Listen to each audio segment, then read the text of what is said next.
Hello everyone, it's Maha. Welcome back.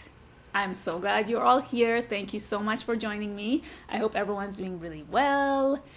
I wanted to share a quick video today talking about my card of the year and my word of the year that goes along with my card of the year. And I also wanted to share a quick little story about my card. And I was hoping to make this video a lot earlier on in the year, but unfortunately that didn't happen. I'm already kind of behind in making videos, it seems like. So much unexpected stuff has been going on, which I don't want to get into because I want to make this video short and sweet. It seems like I actually never managed to make my videos less than 10 minutes long. As soon as I get comfortable in front of the camera, I just feel like chatting away, and I always have more to say than I think I do. So let's see what happens in this video. So last year, I picked my card of the year from the Star Child Tarot as the Emperor card. Now, I just wanted to quickly mention, everybody does their card of the year a little differently. A lot of people go with their numerology and choose the number of the birth date every year. I don't do that. Some people also choose the astrological card astrologically corresponding to their birth year. I just randomly shuffle the deck and choose a card for the year. I create my little ceremony every year, little ritual, meditation, and then I just shuffle the deck.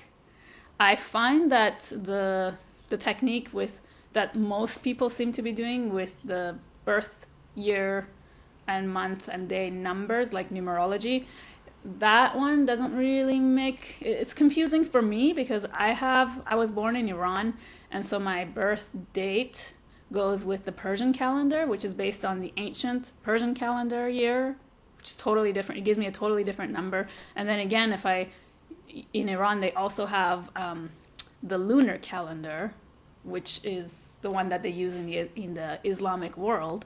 And if I use that, then I also get a different number. So then I just decided to go with my intuition and shuffle the deck each year, whatever deck I'm called to for that year.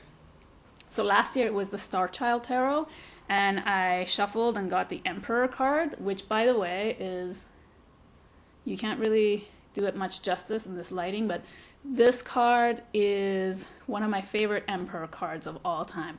I just find this image so powerful and so beautiful and luminescent with the moon in the background. And so I had this card, the Emperor card, as my card of the year, and my word of the year was courage. And I talked about that in a previous video. I will link it down below in case you're interested, if you're new to my channel and would feel like watching that. And then I was also talking about in that video how I pulled cards that related to courage. So that was my big word last year, and really worked with the energy of the Emperor, trying to be more comfortable with the Divine Masculine, working through what the Emperor really going deep into what the Emperor represents. And then this year, so my little story is, I was going for, this is just before the new year, I went for a walk in the park, and I was thinking, I feel like I should stick to the courage word of the year and my Emperor card again, because I feel like there's so much more to explore when it comes to that word, courage. There's so many layers, and I feel like I'm just beginning to understand it. So I thought, maybe I shouldn't even shuffle. Maybe I should just use the same card, use the same word, and just go for another year of that. And then I didn't really want to do that because that's no fun. I wanted to have my little ceremony and shuffle my deck and pick a card of the year. I wanted to go through that, have that experience. So then on the day of the new year, I was in my room and I was sitting in front of all my decks, and then the Cosmic Tarot just called to me. It was like, I want to be used, and you're going to do a card pull. Because I think by that point, I still wasn't sure if I should do a reading for New Year, if I should just use the Emperor card from last year. So I got my Cosmic Tarot that I hadn't used in a while, and I did my little ritual and ceremony, and I shuffled, and one card came out, and then two cards also popped out. So I felt that intuitively I felt that this one card is my card of the year, and then the other two cards that came up are sort of describing the card of the year more, giving me more information about my card of the year. So guess what card came up?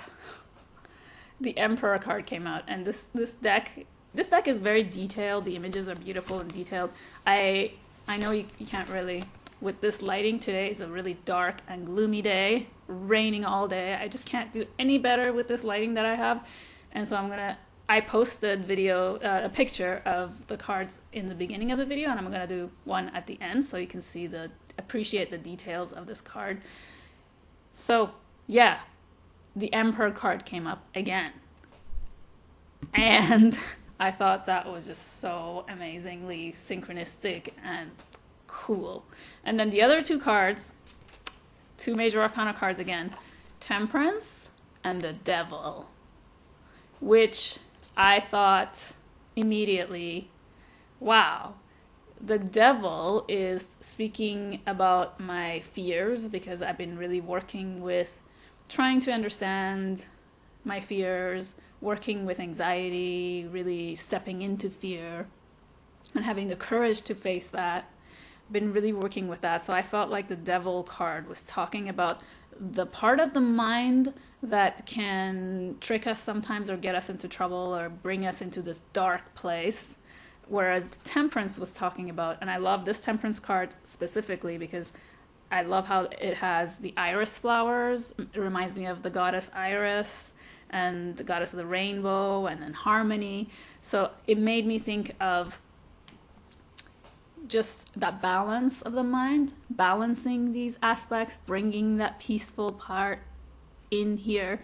By the way, I'm not really too fond of this Devil card in the Cosmic Tarot, but I have discovered one of my favorites now, Devil cards. I just absolutely love this one from the Enchantment? Tarot of Enchantments? Oh gosh, I always forget the name of that. Anyway, I'll link it down below. And this one is the Liar. And I just find that so, again, this is highly detailed, so I can't really appreciate its beauty here, but it's like this trickster walking and kind of provoking you, like, come here, and he looks a bit dark, and it makes me think of exactly what I said about the mind, that part of the mind that can sometimes trick us or make us believe it, even though the thoughts are not true, make us follow those thoughts, and then we can go deeper and deeper into the dark, negative part of our mind. The Devil card always reminds me of one of my favorite quotes by Rumi, and it is, "If thou hast not seen the devil, look within thine own mind." If thou hast not seen the devil, look within thine own mind. That to me is the Devil card. It's such a perfect description. I think the first time I read this quote was actually in a tarot book by Paul Quinn. Can't remember the name of that book now, but I will link it down below in the description box. It's one of my favorite tarot books, and he puts a quote for each of the cards, and that's the quote he put, the Rumi quote for the Devil, and that really stuck with me. And that's how I see the Devil card. To me, the Devil card is not about addictions. A lot of times we read about that. To me, it's more about attachments. We hear bondage. Bondage and attachment to me make more sense than bondage and addictions. I think of attachment and how our mind has this ability to free us, and at the same time, it has this ability to really limit us and to attach to thoughts, beliefs, outmoded beliefs, things that don't serve us. And so that's how I see the Devil card. I see the Devil card as a challenging card that we are faced with in order to work with it, to work with our mind. And that is so hard to do, as I'm sure you guys know already. And so I thought that that kind of blended in really beautifully with the Harmony card, and then giving me the Devil and the Temperance, giving me more information about courage. And like I was saying, courage is is, again, to me, it makes so much more sense that I'm working with it now. And I was so happy to, in a way, it was like affirming my own feelings about having to stick with this card more. I just love how that tarot works. I just love how it works sometimes, and how it really has a way of telling you what it is that you really need to hear, or what it is that's deep inside you that you already know, or you're already hearing, or you're already feeling and sensing, getting you more in touch with your intuition. So I wanted to share some sentences with you, because I was listening to, well, I have been listening, I probably listened to it probably more than 10 times already since last year, from last year till now. It's a talk by Tara Brach, who's one of my favorite spiritual teachers. She has a video, I'm going to post it also down below. She talks about courage. And in that video, for those of you who might not have time to watch it, I have actually picked out about a few minutes of the video and like typed it out for myself, for me to look at.